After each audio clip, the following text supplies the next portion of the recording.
Welcome to Market Watch. I'm Liam Dan, back for 2022 and looking at what's happened to spook markets and caused the big correction over the summer break. With me, I have PIFund CEO and founder Mike Taylor. Hi, Mike. Hi, Liam.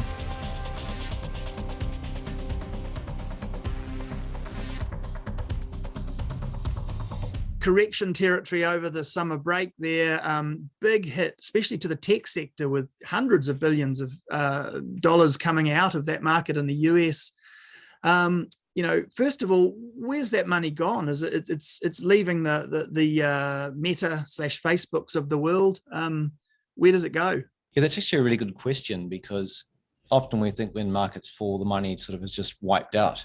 But in actual fact, what I think's happened this time is that, we've seen it through COVID a number of times, is that investors are switching, or they're rotating from one asset class to another asset class, or in between the market.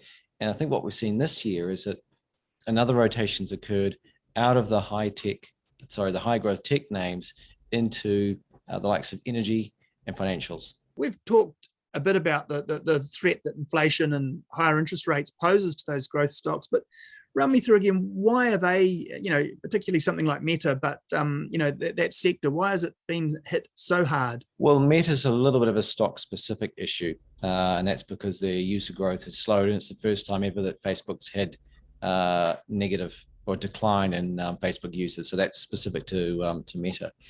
But overall, what tends to happen is that when interest rates rise, tech stocks suffer.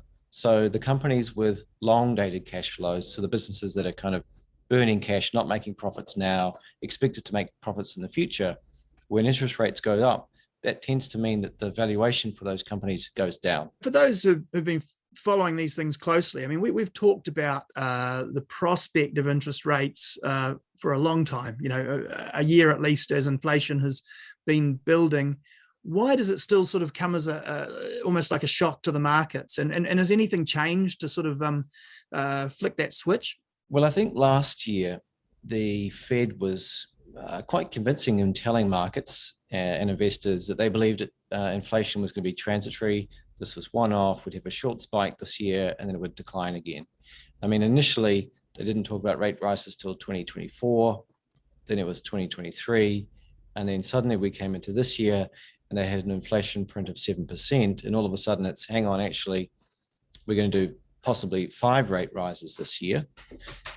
We've also got on top of that tapering, and we're going to shrink the balance sheet as well. So 3 big kind of wow events for markets that they had to adapt to and adjust to in a couple of weeks.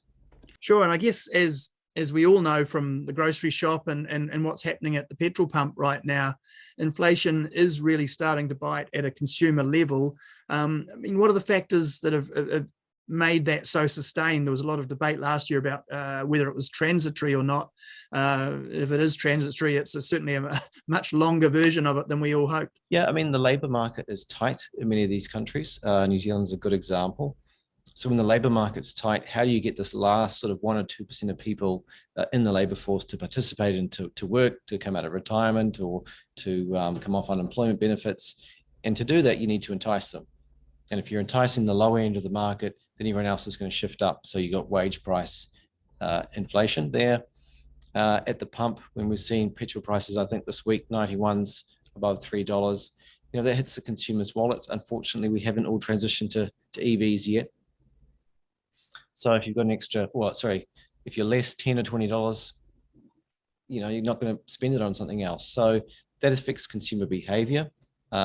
Across the board, we have seen price rises, and often those price rises aren't matching the wage inflation. So consumers are worse off as a result of inflation. So it's certainly hitting consumers in the pocket. Does that then flow through to the real economy and, of course, become a bit of a spiral negative effect for the economy? Yeah, it does. And when you see a consumer-led slowdown, what that often means is that growth is slowing down in the economy, which should cause the Reserve Bank or the Federal Reserve to actually slow down their rate hikes.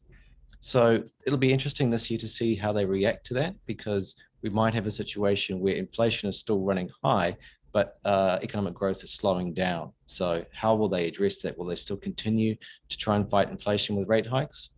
Or will they slow it down based on the slowing economy. That is a very tough spot, right? That's the infamous sort of stagflation scenario that becomes very difficult to fight with low growth and high inflation. Not great for anyone. Not great at all. And if you do focus on inflation, the inevitable result is you will force the economy into recession, which is what happened a number of times when they tried to fight inflation in the early 80s. Okay, so Mike, looking forward, do you see much relief in sight, or other factors that could actually, keep the inflation pressure rolling? The big one's obviously the pandemic, but I know we have sort of geopolitical tension on the border of Ukraine and Russia right now that's not helping. Yeah, I'm not really painting a very optimistic picture here for 2022. I think sort of maybe the silver lining to this is that, it's quite possible that there's a peaceful resolution in Russia and the Ukraine, for example. Hopefully this is the last variant that rolls through with COVID, and in which case we could expect to see things really opening up by the middle of this year, particularly for the Northern Hemisphere. Travel could just be on its way back to normal. And if that's the case, hopefully New Zealand, it means with our borders open, we can solve some of the labour market problems. So I guess the optimistic scenario is that the pandemic is winding down. We don't see any kind of war scenario, and that sort of pleasant surprise could give us a bump down on the other side of the inflation curve. Either way, when you look at markets for the year ahead, probably still a fair bit of volatility there, do you think? Definitely a fair bit of volatility. Probably rate rises are going to continue. And if they don't continue, it means that something's gone horribly wrong in terms of the economy. We'll leave it there on that note, and be hoping for the best, and touch base again next month. Thanks, Liam.